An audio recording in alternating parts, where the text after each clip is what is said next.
তারা পচা গোশত ভক্ষণ করছিল। তা দেখে নবীজি জিব্রাইলকে জিজ্ঞেস করলেন, হে জিব্রাইল, এরা কারা? এদের পরিচয় কি?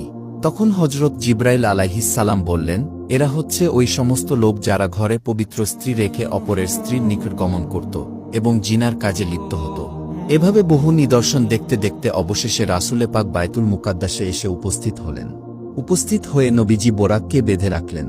অতঃপর রাসূলে পাক বায়তুল মুকাদ্দাসে প্রবেশ করে সর্বপ্রথম 2 রাকাত নফল নামাজ আদায় করলেন। এদিকে রাসূলে পাকের শুভাগমন উপলক্ষে আল্লাহ তাআলা প্রিয় নবীকে অভ্যর্থনা জানানোর জন্য সমস্ত আম্বিয়া আলাইহিস সালামকে সেখানে উপস্থিত করে রেখেছিলেন।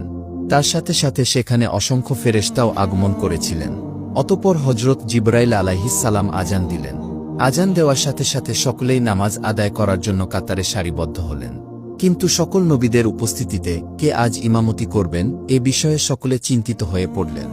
এমন সময় হজরত জিবরাইল আলাইহিস সালাম আল্লাহ তাআলার হুকুমে নবীজির হাত ধরে নবীজিকে নামাজের মুসাল্লায় দাঁড় করিয়ে দিলেন। তখন নবীজি সকল নবীদেরকে নিয়ে 2 রাকাত নামাজ আদায় করলেন। নামাজ শেষ হওয়ার সাথে সাথে আল্লাহ তাআলা গায়েবী আওয়াজ দিয়ে নবীজিকে ইমামুল মুরসালিন খেতাব প্রদান করলেন। অতঃপর নবীজি বিশেষ বিশেষ নবীদের সাথে সৌজন্য সাক্ষাৎ করলেন। তারা সকলেই নবীজিকে শ্রদ্ধার সাথে অভ্যর্থনা জানালেন।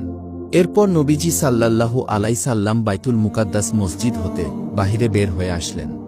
আসার সাথে সাথে নবীজির সম্মুখে 3টি পেয়ালা পেশ করা হলো। তার মধ্য থেকে একটি ছিল পানির, একটি ছিল দুধের ও একটি ছিল শরাবের। তখন নবীজি দুধের পেয়ালাটি গ্রহণ করলেন। জিবরাইল আলাইহিস সালাম তখন বললেন, ইয়া রাসূলাল্লাহ, আপনি যদি শরাবের পেয়ালাটি গ্রহণ করতেন তাহলে আপনার উম্মতরা গোমরা হয়ে যেত। মহান আল্লাহ তাআলা আপনাকে হেফাজত করেছেন। অতঃপর জান্নাত থেকে বাইতুল মুকাদ্দাস পর্যন্ত একটি সিঁড়ি স্থাপন করা হলো। তখন নবীজি সাল্লাল্লাহু আলাইহি সাল্লাম মহান প্রভুর সাক্ষাতে মধ্য আকাশ পানে যাত্রা শুরু করলেন। এরপর চলতে চলতে নবীজি সাল্লাল্লাহু আলাইহি সাল্লাম প্রথম আকাশে গিয়ে পৌঁছলেন। অতঃপর হজরত জিবরাইল আলাইহিস সালাম আকাশের দরজায় নক করলেন।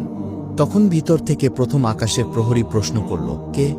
জিবরাইল আলাইহিস সালাম বললেন, আমি জিবরাইল আমিন। আবারও প্রশ্ন করা হলো, আপনার সাথে কে রয়েছে? তখন জিবরাইল আলাইহিস সালাম উত্তর দিলেন, আমার সাথে রহমাতুল্লিল আলামিন হজরত মুহাম্মদ মোস্তফা রয়েছেন। আবারও প্রশ্ন করা হলো, তাকে আনতে পাঠানো হয়েছিল কি? জিবরাইল আলাইহিস সালাম উত্তর দিলেন, হ্যাঁ, তাকে আনার জন্য সংবাদ পাঠানো হয়েছে। তখন প্রহরী আকাশের দরজা খুলে দিল। ফলে নবী জিবরাইল আলাইহিস সালাম সহ প্রথম আকাশের উপরে উঠলেন। দেখলেন যে একজন বৃদ্ধ লোক সেখানে বসে আছে। অতঃপর হজরত জিবরাইল আলাইহিস সালাম বললেন, ইয়া রাসূলাল্লাহ, আপনি তাকে সালাম দেন। তিনি হলেন আপনার পিতা হজরত আদম আলাইহিস সালাম। নবীজি তাকে সালাম